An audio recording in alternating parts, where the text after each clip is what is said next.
manifestation on the other side when you leave is instant. Whatever you think is materialized there.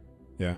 So there's no delay in your thought form manifesting that which you want to experience and do when you're on the other side. Here, because there's such a limitation and extreme of distortions of time going from one event to the next event to the next event, when you start to access, I'll just say, out of the body, and you're accessing potential or dreams, right? Because dreams are accessing your field and thought forms and potential time events.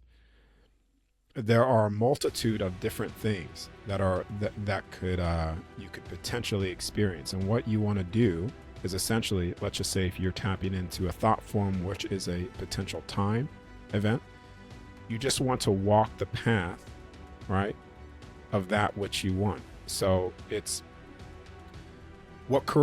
thoughts and time is married as well. They're like that together, because your thoughts, let's just say if you're thinking of something and you really want to manifest something, you really want something in your life, the more you think about it, you're actually manifesting that potential time event within your reality.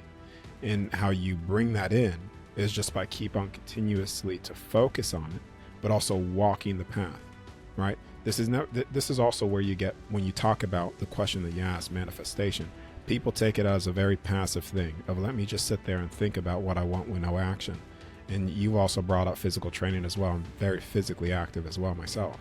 But that's like sitting there saying, I want to become stronger, bigger, healthier, and you just think about it on the couch and do nothing. Yeah, you could do that on the other side when you leave the body, because you could think of how you want your body to appear and it instantly changes in front of you. But in physical density, there's action applied. You need action to it. This is like I said, we're experiencing what we're not here, essentially, the extremes of all this distortions. So it's not just a thought. It's the thought and the emotion, your energy of walking fully and completely. So it's have the thought, it's to continue within the thought, let's say, as if it's real, and then taking actions within this physical world towards that thought, right? I mean, yeah, just walking it, literally walking, literally walking the path. Because right now, this is the limitation of individuals, like expression of what they think they could access and do within their life, right?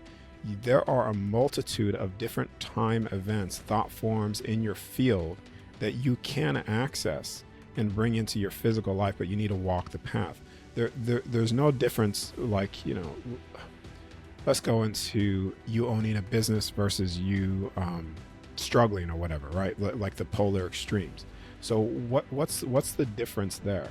Someone is walking the path and taking action, and the other one is continues to stay in a state of a victim, and that energy of victim all the time. What are you doing? You're constantly projecting that frequency, that energy. So therefore, you're walking the path of victim, and you will constantly experience things to be a victim of. It's the same thing when you hear of, like, a better way to even explain this further. When people constantly try to heal themselves and they're like, I need to heal this, heal that, they're constantly manifesting something within their body to be healed. So that they're actually creating the very illness by constantly focusing on healing themselves, right? So what you focus on, your thoughts, the more you walk that path and the more you keep it in your vision, tunnel vision, you're gonna experience that, good or bad.